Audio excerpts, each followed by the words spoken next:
Would Tinubu have governed Anambra State better than Peter Obi? Now, that's a question. Let's talk about how Tinubu would have governed Anambra better than Peter Obi. Good evening. Now let's talk facts. Not noise, not tribalism, not propaganda, just records. We're comparing Bola Tinubu, Governor of Lagos, 1999-2007. Peter Obi, Governor of Anambra, 2006 to 2014.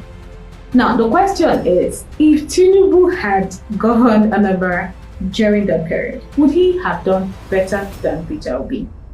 Now, let's break it down for young Nigerians who care about receipts. Number one, revenue. Who grows money better? Tinubu in Lagos, the monthly IGR was between 600 million naira to 8 billion naira. Over 1,200% increase. Aggressive tax reforms expanded revenue net. Impressive. Now let's look at Peter Obi. Obi in Anambra, monthly IGR was between 300 to 500 million to 1.5 billion naira in revenue. Okay, so that's very, very basic. So that was about 200 to 400% growth. Focused on blocking leakages, no aggressive taxation. But here is a key difference. Lagos was Nigeria's commercial capital. Anambra was smaller, less industrialized, and battling insecurity. If Tinubu applied Lagos style aggressive taxation in Anambra's fragile economy, small businesses might struggle. Will struggle. Informal traders might resist. Security issues could scare investors.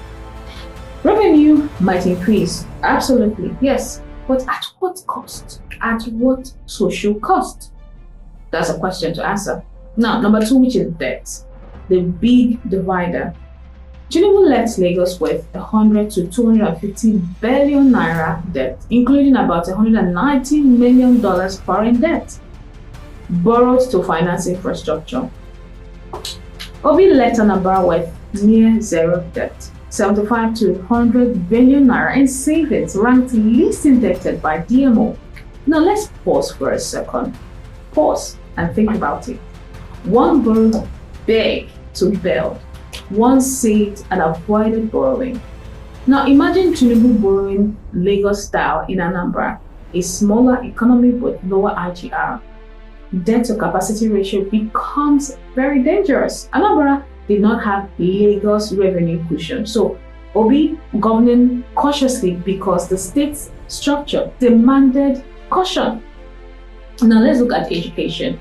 Who delivered measurable results? Under Peter Obi, Anambra moved from between 26-36 position nationally to first in WAEC and NECO rankings. Returned schools to missions, distributed 30,000 plus computers, focused on teacher quality.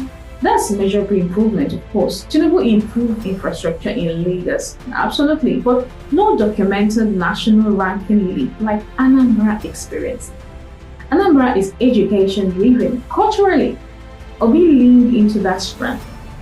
Would Tinubu's urban revenue model have focused that sharply on academic rankings? Well, there's no record suggesting it would.